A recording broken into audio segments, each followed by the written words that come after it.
Diyos na dakilang kapangyarihan sa lahat. Wala kang katulad. Banal ang iyong pangalan.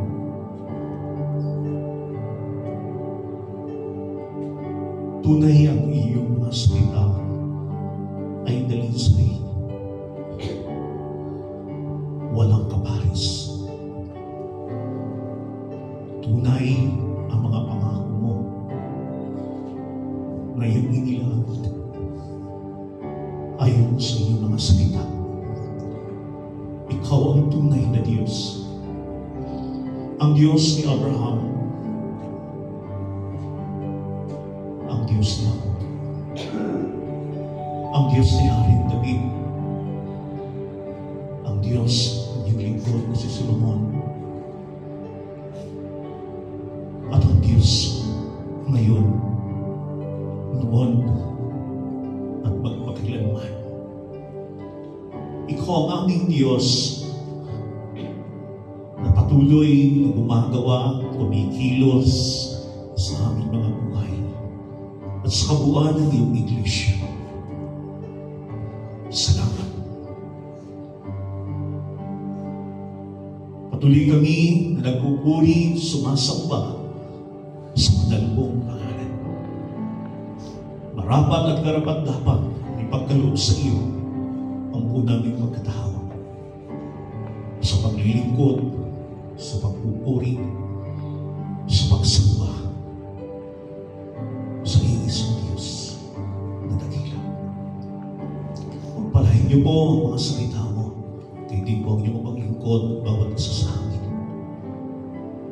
Kayo po ang maluwalhati at may itaas. Salamat, Banal na Espiritu. Thank you for your kindness and love and compassion. So we trust everything in the name of our Lord, with the presence of God, the Holy Spirit in our midst. Thank you. And this is our prayer, offered in faith with thanksgiving in our hearts. In the name of Jesus. Amen. Amen. Please be seated po. Tayo po ay pupo sa presence po ng ating Panginoon. And let's continue to worship the Lord, our God, and our Lord. Praise God.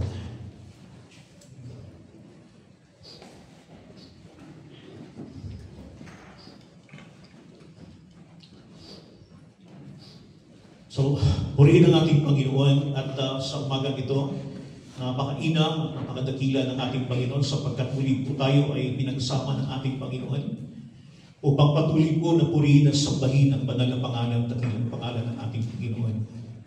Ang mga masakit at karamdaman, pinagaling ng Panginoon, pinalakad ng Panginoon, ang mga naghihina, pinapalakas ng Panginoong Diyos upang tayo po ay magkaisa na purihin, luwalhatiin ang ating banal na Diyos. Sapagkat siya ay Diyos noon, ngayon at magpakailanman. And yan po ang ating Panginoong Hesus Kristo, ang ating Panginoon at tagapagligtas. So ang ating pong ibabahagi po ngayon sa araw na ito ay sang-ayon po sa ating pong selebrasyon. At sineselebrate po natin po, mga kapatid, ang muling pagkabuhay ng ating Panginoong Jesucristo. At hindi lamang po sa araw na ito, kundi sa buong buhay po natin, sapagkat ang ating Panginoong Jesucristo ay hindi lamang nabuhay sa araw na ito, kundi siya po ay nabuhay magpakailanman. Sa pagkakataong ito, mga kapatid, ang mensahe ng ating Panginoon ay patungkol po sa Kanya at sa Kanyang muling pagkabuhay. The significance of Christ's resurrection. So if you have your Bible, bear with me in 1 Corinthians chapter 15, verses 1 to 11. Although hindi ko na po isinulat po dito, kasi matatouch po natin bawat po mga verses na ito, starting from verse 1 to 11, mga kapatid, doon po sa mga outline natin po bibigyan po ng emphasis or bibigyan po natin ng diin. Okay. 1 Corinthians chapter 15 verses 1 to 11, yan po ang ating passage or ating pong pag-aaral, Bible reading po according to 1 Corinthians 15, 1 to 11. Now, our objective, our aim, ang ating layunin kung bakit ito po ang ating pong ibinabahagi sa araw na ito, mga kapatid. First and foremost, binibigyan po natin ng kahalagahan. Binibigyan po natin ng emphasis po, higit sa lahat, ang muling pagkabuhay ng ating Panginoon sapagkat makikita po natin, particularly, kung nabasa na po natin ng 1 Corinthians chapter 15, starting from verse 1 to the last verse, mga kapatid, na walang saysay ang lahat ng ating pagsisikap kung hindi nabuhay ang ating Panginoon. Now, our aim or objective is to recognize the significance of Christ's resurrection. That we have to recognize the significance of His resurrection. Dapat makita ho natin. Dapat hindi lang ho makita, kundi ma-experience po natin ang muling pagkabuhay ng ating Panginoon sa ating mga buhay. Totoo ba na hindi lang po ito sa matter of head knowledge na na-recognize natin ang ating Panginoon according to the biblical teaching at sa mga taong nagtuturo sa ating narinig natin na ang ating Panginoon Kristo ay muling nabuhay sa mga patay. We have to experience the significance of Christ's resurrection and how it relates to us personally, individually as a church, and particularly as the whole church, the church of the living God. So makita ho natin, mga kapatid, ito ang nais ng ating Panginoon. And there's a question, at ang tanong na ito po, does Christ's resurrection make sense to you?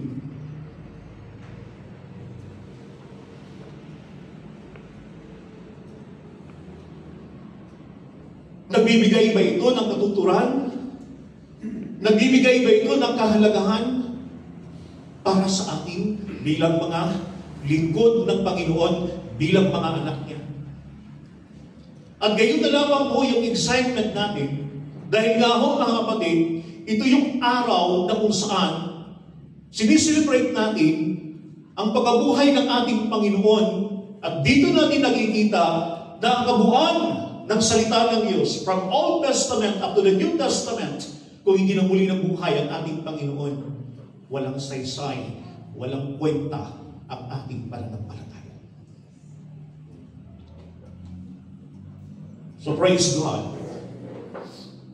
So the first part of our topic, it highlights the gospel. Ano pang ibig sabihin nito? It highlights the gospel. Itinatampok o binibigyang diin ang Ebanghelyo. Ano ho ba ang Ebanghelyo? What is the good news? Ano ba ang mabuting balita? From verses 1 to 4, and aside from that, part 2, it confirms the scriptures. From verses 3 to 4, kinukumpirma nito ang mga kasulatan. The scriptures, the holy scriptures. And third, lastly, it emboldens believers to preach. Ano ibig sabihin po noon? Pinapalakas, pinapatatag ang loob ng mga mananampalataya na mangaral o ipangaral si Kristo at ang kanyang mga salita. Why? Dito natin makikita from this passage po, particularly from 1 Corinthians chapter 15, verses 1 to 11. Particularly din po, idagdag ho natin doon po sa mga succeeding verses. Now, it highlights the gospel. Itinatangko o binibigyan diin ang Ebanghelyo. We talk about gospel. Wala naman iba ho, mga kapatid, mabuting balita yung tumutukoy sa ating Panginoong Jesucristo. Moreover, brethren, I declare to you the gospel which I preached to you, which also you received, and in which you stand. Maganda sa magandang balita, sapagat sabi nga po ng magandang balita, Biblia, mga kapatid, ngayon ipinapaalaala kung sa inyo ang magandang balita ipinapangaral ko sa inyo. Yan ang magandang balitang inyong tinanggap at naging saligan ng inyong pananampalataya. So makita ho natin mga kapatid, na sabi ho ni Paul po rito, he talked to the Corinthians believer. Particularly, kinausap niya dito ang mga kapatid sa pananampalataya kay Kristo Jesus, particularly ang Corinthian church. At ang sabi po dito, I remind you the gospel which I preached to you, which also you received, and in which you stand. Pinapaalala ko sa inyo, baka nakalimutan na ho ninyo. Ano ba ang Ebanghelyo? Hanggang ngayon ba ay namumuhay pa tayo at nabubuhay pa ba tayo sa Ebanghelyo ng ating Panginoon? Napakaganda ho dito na ni-remind tayo ng ating Panginoon, particularly the gospel of Christ. Now, Paul declares the gospel to the Corinthian church.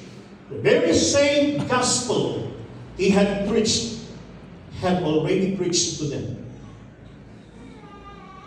The very same gospel na hindi ho nagbabago ang gospel na ito kahit po gaano na tayo katagal sa ating pananampalataya. Sabi niya sa mga taga-Korinto, ang Ebanghelyong ito na ipinapakahayag ko sa inyo na tinanggap ko, ito yung Ebanghelyo na mula simula itinuturo ko sa inyo at hindi ito nagbabago. Now, ano ho ang kanilang response sa gospel ng ating Panginoon? They had received the gospel. Tinanggap nila ang Ebanghelyo. So makita ho natin mga kapatid, first and foremost, na unang nilang tinanggap yung Ebanghelyo. It refers to the life of our Lord Jesus Christ. Yan ang pinakamainam kapatid na makita ho natin, maging sa iglesia ng ating Panginoon, to the church of the living God, we must and you must receive the gospel.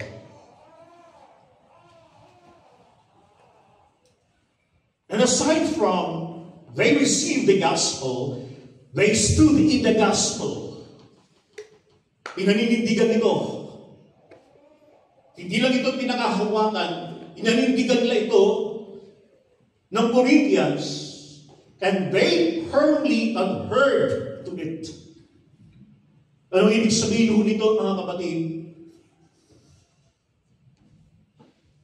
And they firmly adhered to it, mga kapatid.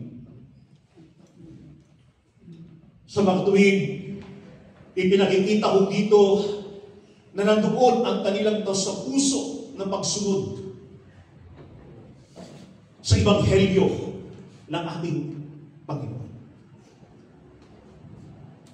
Although some of the Corinthian church or believers, they don't. Now, makita ho natin, mga kapatid, na ang salita ng Diyos, ang mabuting balita patungkol kay Kristo ay dapat natayuan, panghawakan, sapagkat ito ang pinakamahalaga sa buhay ng bawat mananampalataya. Ano kaya ang pinanghahawakan ng mga tao na nabubuhay sa mundo ito? Ano kaya ang mayroon sa kanila? Na maaaring sabihin nila, matatag ang aming buhay. Matatag ang aming kinabukasan, dahil ito ang aming pinakahawakan. Subalit kaiba, malaking kaibahan ang pinangahawakan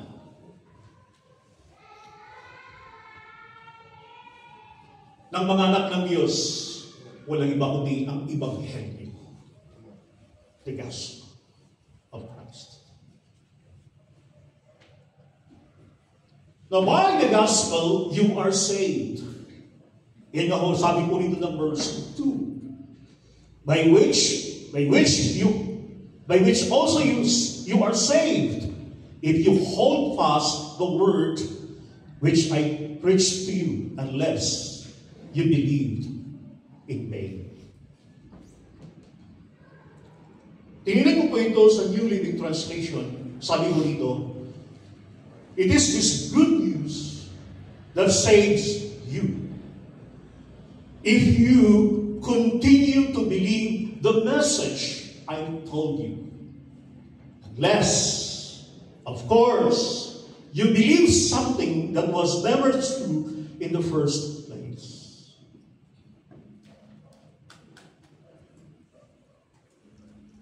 Kaya nga ho, mga kapatid, purihin ng ating Panginoon na sa selebrasyon ito ng muling pagkabuhay ng ating Panginoon, nire-remind ng ating Panginoong Diyos sa Ebanghelyo na ating pinaninindigan, na ating tinatayuan.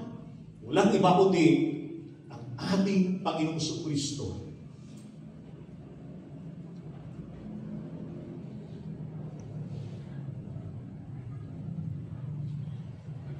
Now, the church must hold fast to the gospel. Dapat maging matatag o mahigpit niyang panghawakan ang Ebanghelyo ng Panginoon. So makita ho natin ang background ng Corinthians, mga kapatid. Naroon ang mga immoralidad, naroon ang pagsamba sa mga Diyos-Diyusan. But thank God, marami ho ang mga buhay sa lugar na yon, sa church na yon, na kung saan totally and completely ang kanila hong pinanghawakan, pinaninindigan, ay walang iba kundi ang Ebanghelyo.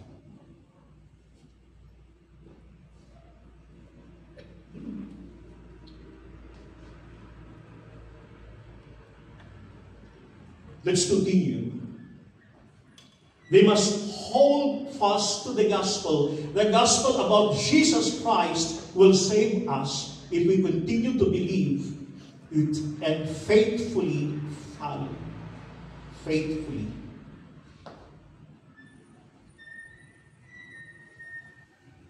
So hindi lang ito pinakahawakan kasi po ang isang tao, isang mananampalataya pag sinasabi, nasa atin ang Ebanghelyo. Naninindigan ako, tinatayuan ko ang Ebanghelyo. So dapat ikaw at ako ay sumunod ng may katapatan ayon sa sinabi ng salita ng Diyos. Ayon sa sinabi sa Ebanghelyo buhat sa ating Panginoon. Unless you believe in vain. Unless you believe something that was never true in the first place. So makita ko natin, mga kapatid, why? Because the background of the Corinthian church was the heart of the Greek culture, in the heart of the Greek. And many of the believers had difficult to believe in a bodily resurrection. So hindi nila matanggap na may muling pagkabuhay sa mga patay. Kaya makikita ko natin po yan sa verse 12. In 1 Corinthians chapter 15, verse 12. Now if Christ is preached that He has been raised from the dead, how do Some among you say that there is no resurrection of the dead.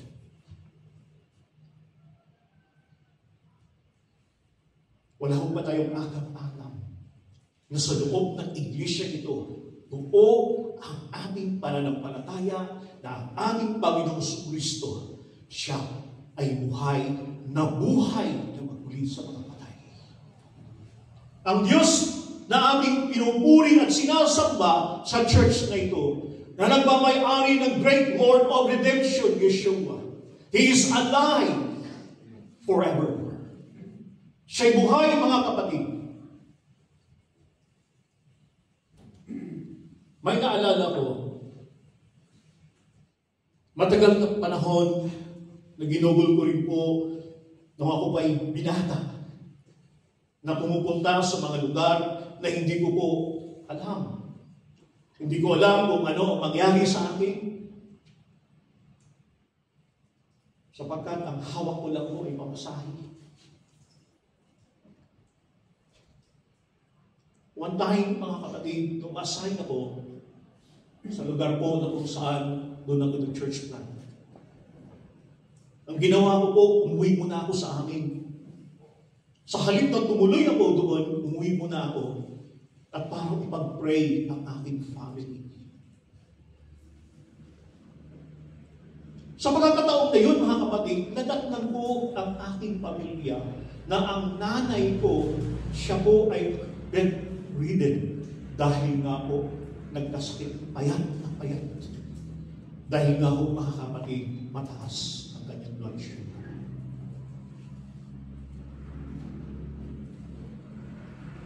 Nag-aalaga po ako ng 2 linggo bago ako pumunta sa dahong lugar kung saan ako nag-mission, mga kapatid.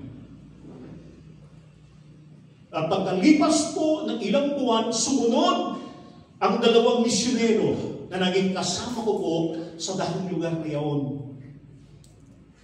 At habang kami nangangaral ng mabuting balita, napakarami ang tumanggap sa Panginoon. Hindi madali, mga kapatid, dala-dala mo ang Ebanghelyo. Ipinabahagi mo ang Ebanghelyo ng ating Panginoon. Hindi madali, mga kapatid, sapagkat may mga panahon na pagkatapos ng gawain, wala ko kaming makain. Dahil bago pa lang ko kami sa lugar na yun. Hindi ko kami nakapagluto dahil nang busy sa paghahanda, sa mga upuan, sa venue, at sa pagkakay.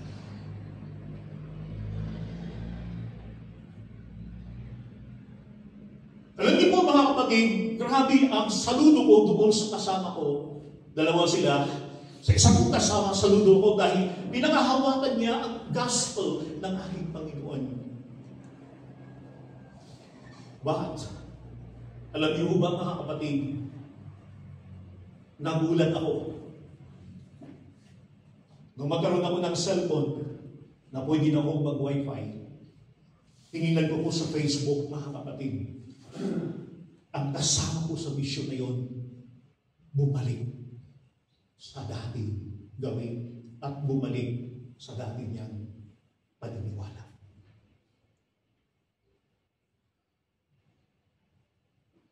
Siya po ay member na po ng Mariam G. So nakikita ko po, mga kapatid, paano at bakit nangyari po ito?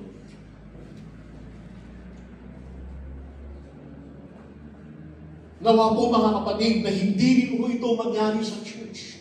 Because I really believed, and I confess, with the power of God, the power of Christ's resurrection, truly, if you are God's man, we are God's people, hindi na po natin babalikan ang ating paniniwala.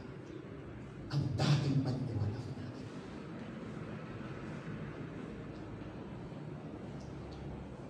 So nalungkot ho ako nung makita ko, bakit anong nangyari dito?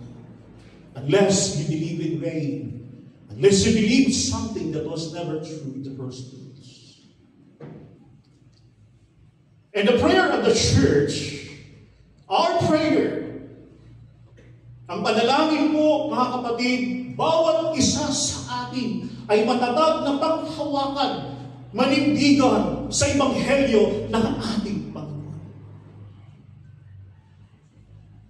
Hindi na karapat-dapat at nararapat na balikan ang dating mga paniniwala na hindi po naaalala, na hindi naaayon sa Ebanghelyo ng ating Panginoon. Now, the central theme of the gospel is in these verses. Particularly in verse 3 of 1 Corinthians and verse 4 of 1 Corinthians chapter 15. For I delivered to you first of all that which I also received. So the man of God, the servant of the living God, Paul himself received the gospel, stood the gospel, stand firm the gospel. Tinanggap niya ito, pinanghawakan niya ito, ipinamumuhay niya ito, and sabi ho rito, which I also received, that Christ died for our sins. Ano ang una ho dito? Na si Kristo'y namatay para sa ating mga kasalanan. According to the Scriptures. And that He was buried, siya'y inilibing, and that He arose again the third day according to the Scripture. So makita ho natin. So ano ho ang nakikita ho dito na central theme of the gospel, particularly in verse 3 and verse 4, Christ died for our sins. Namatay siya para sa ating mga kasalanan. And that He was buried. And He rose again the third day according to the Scriptures. Now, what is gospel? Ang Ebanghelyo po, gospel, commonly translated as good news, mabuting balita. Wala hong ibang mabuting balita na pinakamainam at pinakadakila sa lahat at pinakamakapangyarihan sa lahat na nagbibigay po ng kagalatan, nagbibigay po ng pag-asa at nagbibigay ng kaligtasan ay walang iba kundi ang Ebanghelyo buhat sa ating Panginoon. And Christ Himself is the gospel. That is the good news of Jesus Christ and the salvation He made possible by His crucifixion, burial, and resurrection. That's the gospel.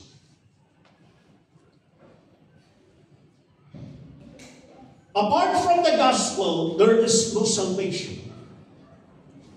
Apart from the gospel, there is no transformation.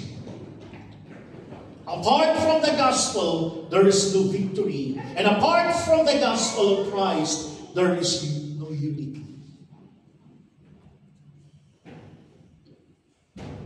Kaya nga ho, mga kapatid, napakainam na panghawakan, manindigan sa Ebanghelyo ng ating Panginoon.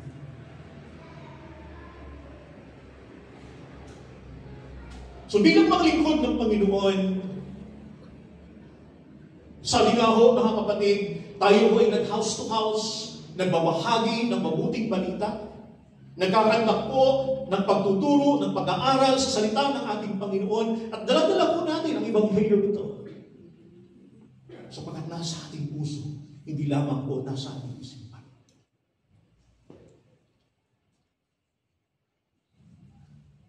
Dala-dala po natin, mga kapatid. Maiwan man ang iyong Biblia. Maiwan man ang iyong cellphone na kung saan doon nakalagay ang Bible, ang Old and New Testament, nasa iyong puso. Ang Ebanghelyo na tumutukoy kay Kristo, na si Kristo'y namatay para sa ating mga kasalanan at si Kristo ay inilibing at si Kristo ay nabuhay magmuli. That's why Paul says, I passed on to you. So kung ano yung tinanggap ni Pablo, ganun din po ang kanyang ibinabahagi sa Corinthians, the church of Corinth.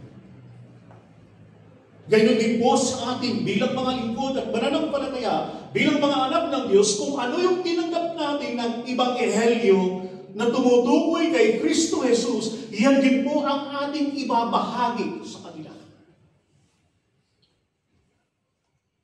Kaya nga ho, mga kapatid, napakahalaga sa bawat isa sa atin bilang mga lingkod, bilang mga mananampalataya, mga kapatid, na hawak, pinanindigan natin, pinaghawakan natin, at ibinabahagi, pinamamuhay natin, at higit sa lahat. Doon ang focus natin sa Ebanghelyo na ipinabahagi natin sa lahat ng tao.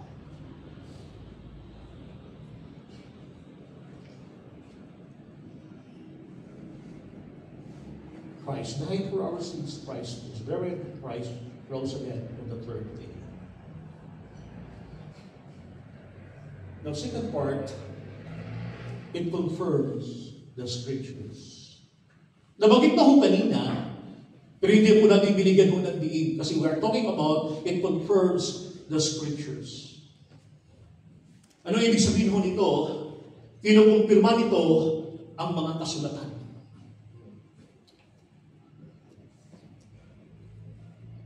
Kung ano ang nakasulat, particularly in the Old Testament and in the New Testament, mostly in the Old Testament, ino-confirm po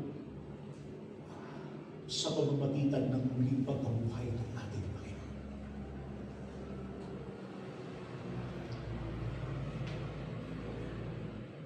Christ died for our sins according to the Scriptures, found in verse 3. Now, the word according to the Scriptures, ayon sa nasusulat o ayon sa banal na kasulatan, according to the Scriptures. Christ was buried, and He rose again on the third day according to the Scripture.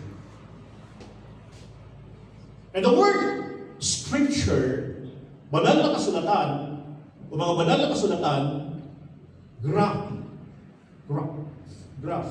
biography, autograph, a document, holy written, holy writ. Tama ba lang pronounce mo? Graphy means to point the divine author with the idea that what is written remains forever. So makita ko natin sino po ang may akda ng graphy na ito, ng Holy Scripture na ito, ang Diyos. Because the author is God Himself. And with the idea that what is written remains forever, mananatili. Magbago man ang mundo, magbago man ang tao, magbago man ang sitwasyon, ang salita ng Diyos, ang banal na kasulatan ay hindi po nagbabago. That's why Paul says, you must hold on, stand firm, the gospel. It remains forever identified as the living voice of God. Boses ng ating Panginoon. Kaya may nagtanong ho sa akin, Pastor, narinig mo na ba ang boses ng Panginoon? Literally speaking, hindi ko pa narinig. Pero narinig mo? Opo, narinig ko na. Kailan? Paano? Ito ang boses ng Panginoon. Ang kanyang salita. marinig at kung gusto mo na makaulayaw, makausap, makaniig ang ating Panginoon, karapat-dapat, nararapat ng isang lingkod ng Panginoon na pinanghahawakan ng ating Panginoong Kristo at ang mga gawa niya sa krus ng Kalbaryo para sa atin, dapat mayroon kang salita ng Diyos, mayroon kang Biblia, at mayroon kang patuloy na pinag-aaralan, binabasa, pinagubulay-bulayan ang salita ng ating Panginoon. Hello? Mayroon ba dito na wala akong Bible? Ang Church ng Glory, even the Universal Church of Christ, nagsisikap na ang mga tao ay mabigyan ng Bible. Nagsisikap na ang Biblia, ang salita ng Diyos, ay may bahagi, mga kapatid. It talks about the life of our Lord, Savior, Jesus Christ. But kumusta naman ang Bible natin?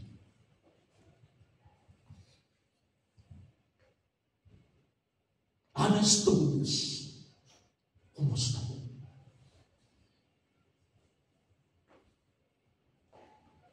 Nabubuklat pa ba natin? Ay, never mind ho, Brad, sis. Hindi na ho kailangan magbasa. Makikinig na lang po ako pag Sunday. No. Hindi yan ay tinuturo ng Diyos. Hindi yan ay tinuturo ng salita ng Panginoon. Because the Bible says, you and I, as a servant of the living God, as a child of God, we and you must meditate the Word of God day and night.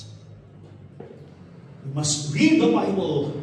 You must meditate the Word of God day and night. Hello? Kaya po natin tanggapin.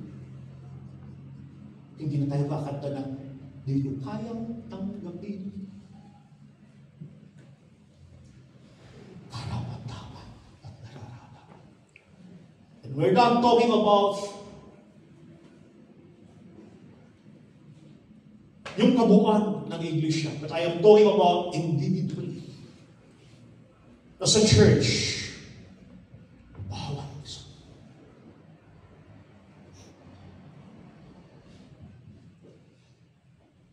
Now, graphically, scriptures, or the Holy Scriptures, both Old and New Testament, are included.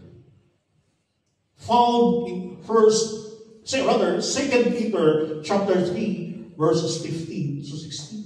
Hindi ko dala ko sinulat yan. Tingnan nyo na lang ako, basahin ko ninyo. Jesus Christ said that Jonah was a type of his resurrection, according to the Scriptures.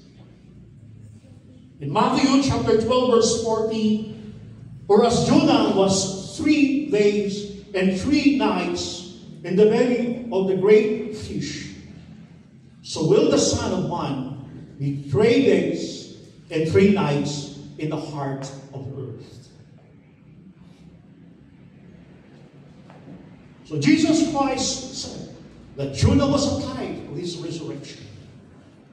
So makita ko natin, even in the New and the Old Testament, the Holy Scriptures, both Old and New Testament, ipinapakita ko dito, mga kapatid, na ang ating Panginoong Kristo, siya'y mabubuhay maging sa mga patay.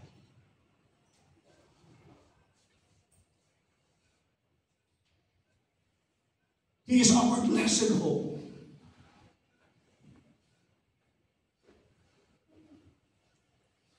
Sapagkat ang buhay na ito ay babalik sa wakas ng panahon.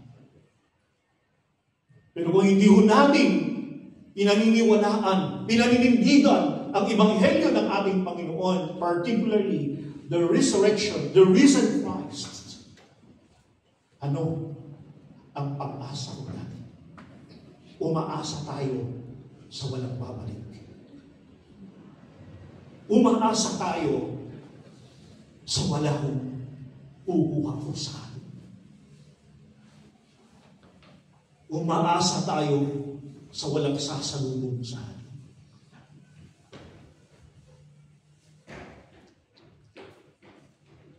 Thank God.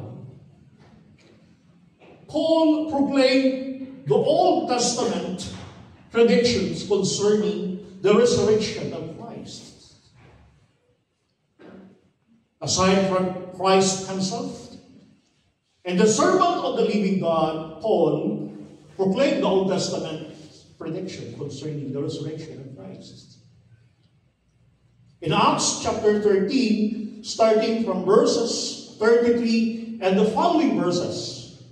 In verse 33, God has fulfilled this for us, their children, in that He has raised up Jesus, as it is also written in the second Psalm, "You are my son, today I have begotten." In verse 34, and that He raised Him from the dead, no more to return to corruption. He has spoken thus, "I will give you the sure mercies of David." In verse 35, therefore, He also says in another psalm, "You will not allow your Holy One to see corruption." Yun ang ating psalm reading kanina. So what particular verse in our psalm reading? Psalm 16, verse 10. You will not allow your Holy One. That Holy One, it refers to the Holy One of God, Jesus Christ, the anointed one, the Messiah, the Son of the living God, to see corruption. Praise God. At alam niyo ho, mga kapatid, napakalaki ang pag-asa. Malinaw, hindi ho malabo. Sapagkat tayong mga mananampalataya,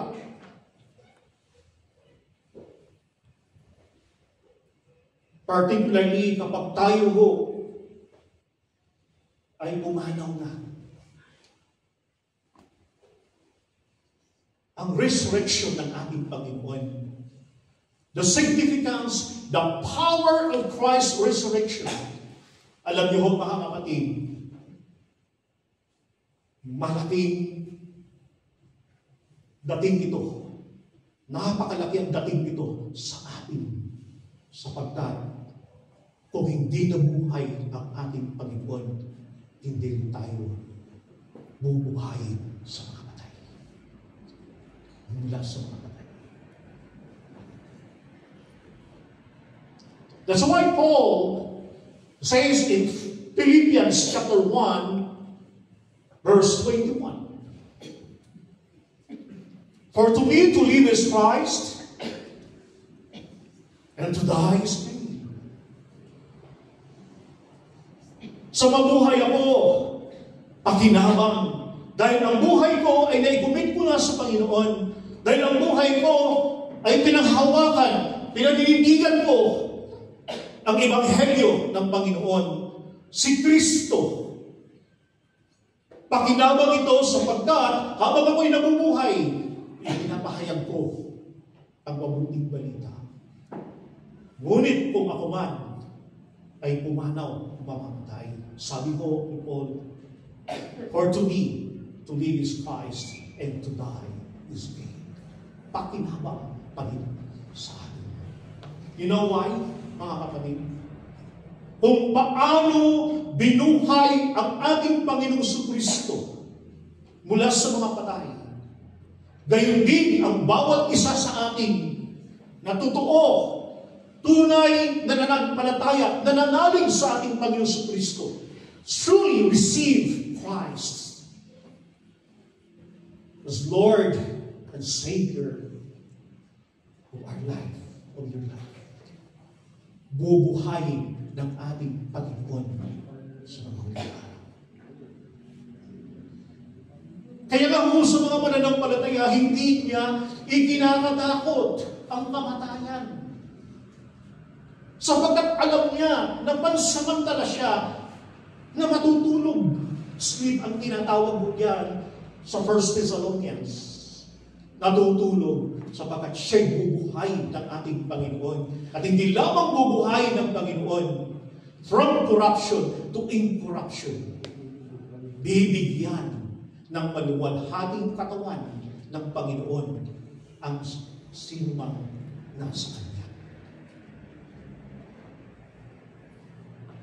Amen po ba? Amen.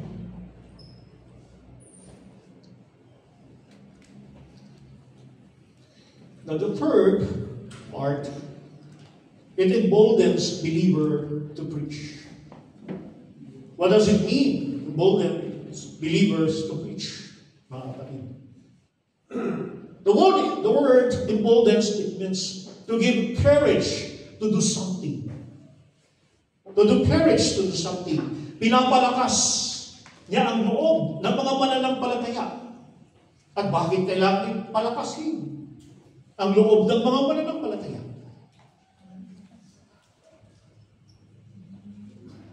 May dalawa akong nakita. Sabi nga akong nila, bakit may lakas ng loob? Kasi pag may lakas ng loob, may mahinang loob.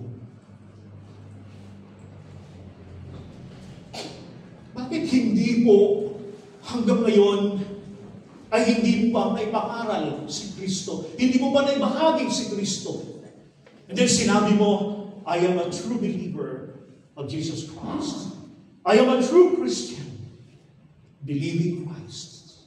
That Christ died for my sins. And He was buried. And He rose again for me. At kung ako may nabubuhay, hindi na ako ang nabubuhay, kundi si Kristo na ang nabubuhay. At habang ako'y nabubuhay ako sa pananalig sa anak ng Diyos. But the question is, bakit hindi mo pa naipahayag, naipangaral, or naipakilala si Kristo sa iyong pamilya?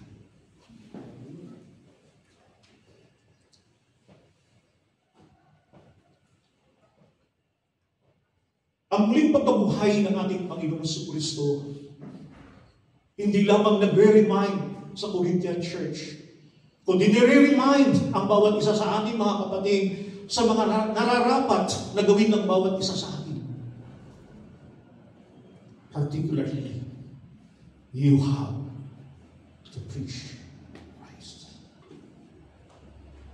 There were eyewitnesses to the resurrection of Christ. May mga saksi. The first-hand witnesses. May mga saksi ko, mga kapatid. At sino po ito mga saksi nito? Masasabi ko ba natin, hindi naman ako kami mga first-hand witness po. Kaya nga ako medyo mahina ang loob po namin na ibahagi si Christ ng kanyang mga salita kasi hindi naman katulad ho yung mga na sinasabi ho dito, mga pangalan na sa according to 1 Corinthians chapter 15 verses 1 to 11. Now, there was the resurrection appearance to si Pas or Peter. Kilala ko natin si Pedro, di ba? Hindi yung kapitbahay ko natin.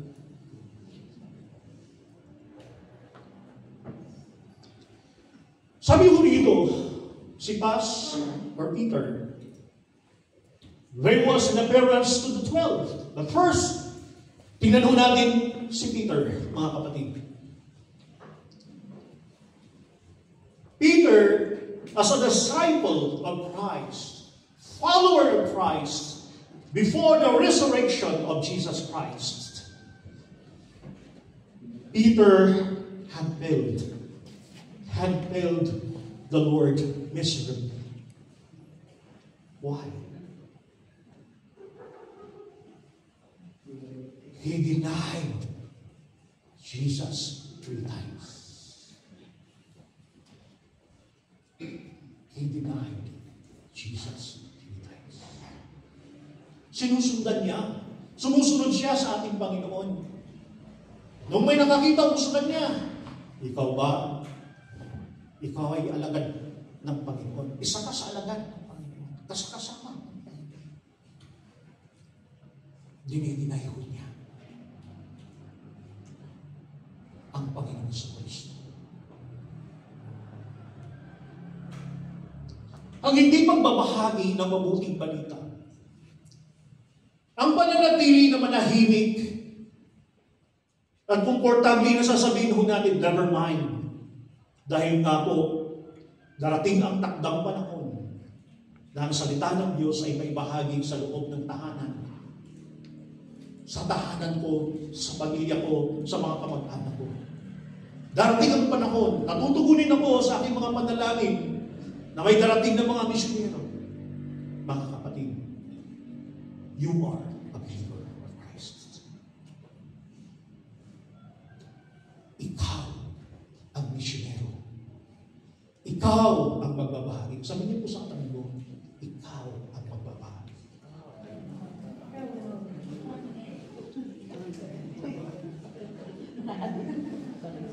Lahat tayo.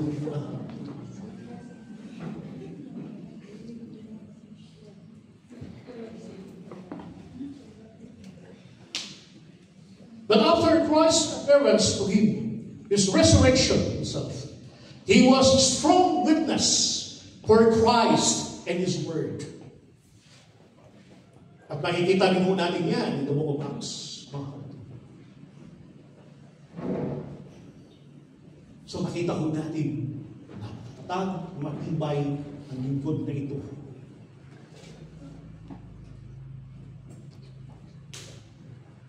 So sa lahat po na nag-celebrate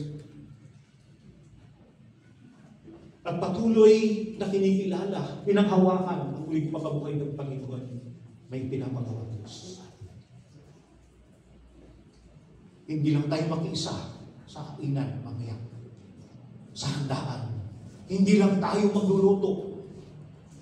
Ang pinakamahalaga sa lahat, ibahagi si Kristo at ang kanyang salita.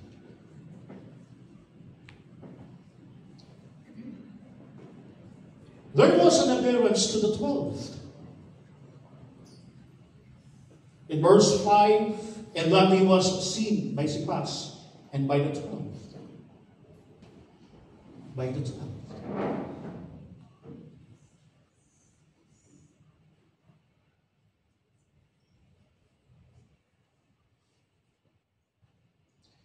There was resurrection appearance to the more than 500 of his followers.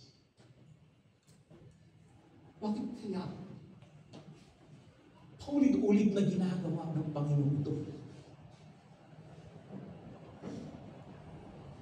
Lord,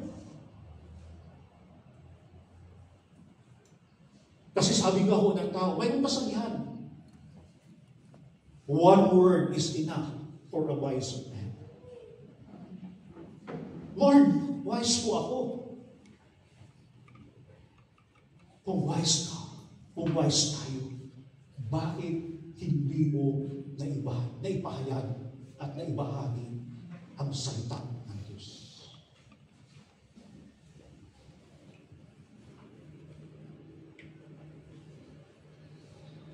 So dito pinakita ko dito mga kapatid, paulit-ulit na ginawa ng ating Panginoon. He appeared to Cephas, to Peter, the 12, and the 5 of his followers, the believers.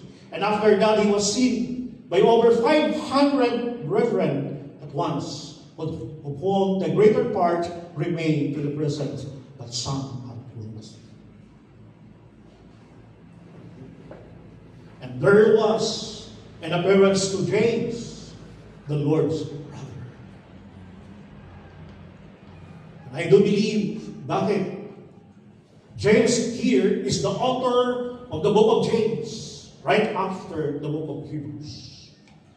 The half-brother of Jesus.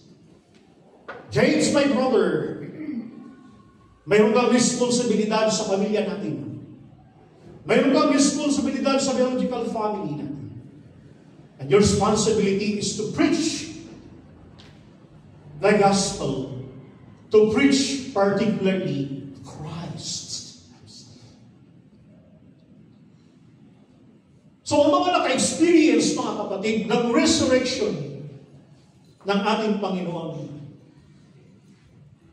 nararapat at karapat-dapat na magbahagi ng mabuting balita. Pastor, iisa lang naman, dalawa lang naman. Ang pinag-uusapan natin hindi po yung dami.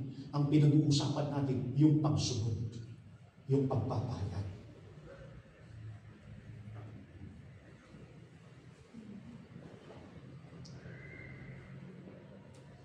And after he was seen by James and by all the apostles, there was an appearance to Paul. In verse 8, the last of all, he was seen by me also, as by one born out of due time. What does it mean, the word, as by one born out of due time? Paul's salvation was behind the hand of the 12 apostles. Christ had ascended before he was converted. That's why Paul, he was preparing to his experience on Damascus Road. In Acts. Rather, in Damascus. Damas pala ito. Wala ng bus. Diba? Damascus Road. Okay, sorry. In Acts chapter 9. Sinubuli.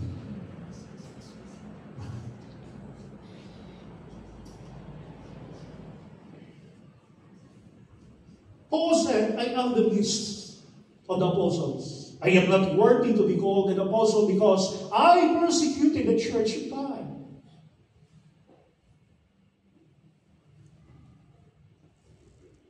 Ano ang ginawa ko dito ni Paul? I persecuted the church of God.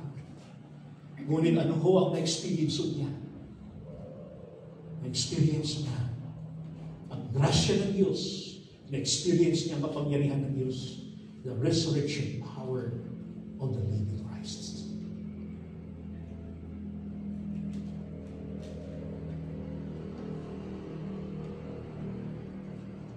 Paul's life was by grace. The undeserved favor of God. By the grace of God, I am, wala naman yun. I am what I am. I am what I am. Sabi niyo ako dito, kailangan ninyo ako, persecutor ako. Pinipersecute ko ang mga Christian. Kaysa ako sa pagpatay, sa pagbato ni Stephen. But I am what I am, who I am. Hindi dahil sa aking pagsisikap, hindi dahil sa aking masugid na pagsunod sa aking pinanghawakan na relihiyon. Kundi dahil kay Kristo at kapangyarihan ng kanyang pagkabuhay.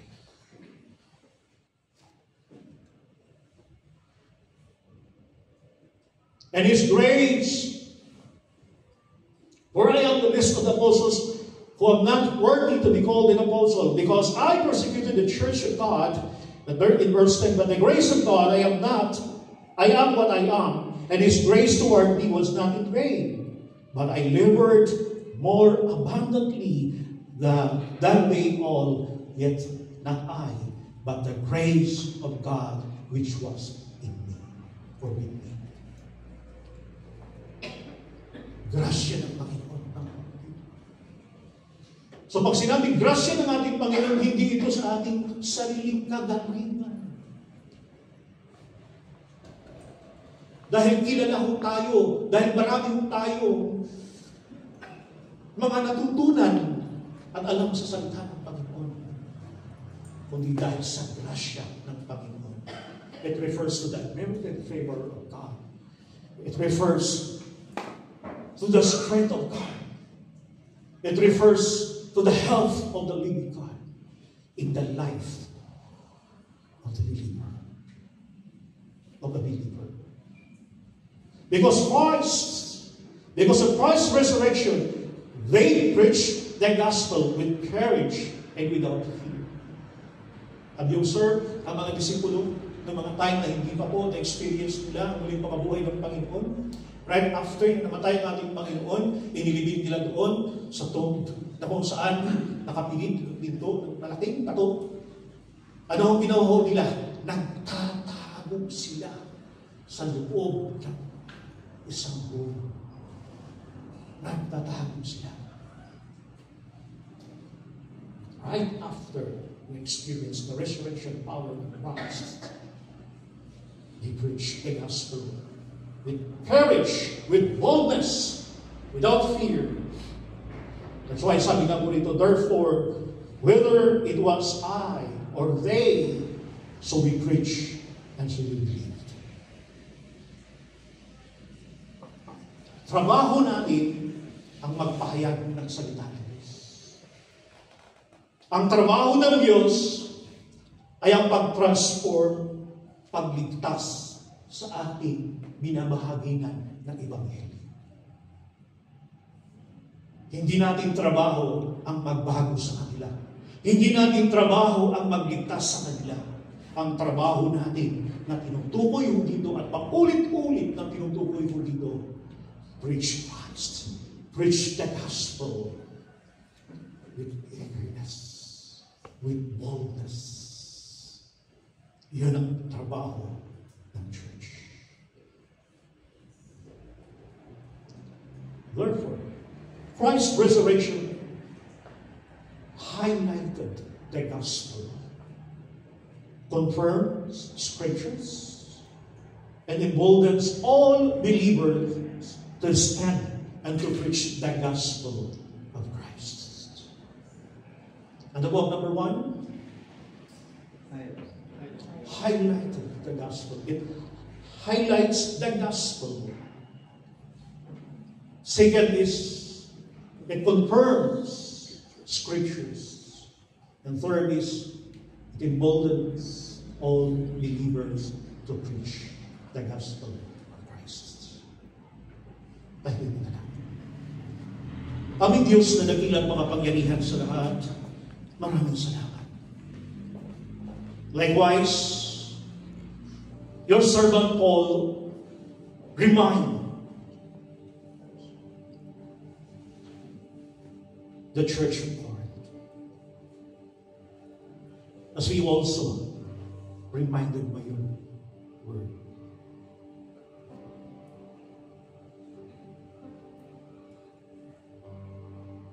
Kung ano ang tinanggap ni Pablo at siyang ibinabahagi ito sa iglesia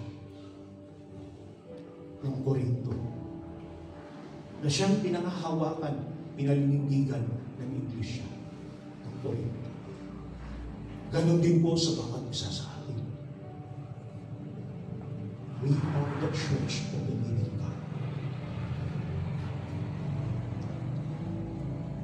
Ibahagi natin ang mabuting balita. Bigyan natin ng kahalagahan ang muling pagkabuhay ng ating Panginoon sa pamamagitan ng pagbabahagi nito. Because Christ died for our sins. Christ, He was buried, and He rose again on the third day. At ipinakikita ko dito, mga kapatid, that your responsibility and my responsibility as a believer, we must preach the gospel of Jesus Christ. O Lord our God, with the presence of your Holy Spirit in our midst, in our hearts, We come to you, Lord. Thank you. Thanking for you are our God and Lord of our life. You are the owner. You are the one who takes control, the controller of my life and our life. Thank you for what you have done on the cross, Lord. And now, Lord God, strengthen me, strengthen us, kung paano mo pinalakas at pinatatag, Panginoong Diyos, ang mga apostol mo, Panginoon. And even your servant, Paul, strengthen us, Lord God, para ibahagi ang mabuting balita ito. The gospel of our Lord Jesus Christ. The gospel that saves. The gospel that changes. The gospel that transforms. The gospel that unites.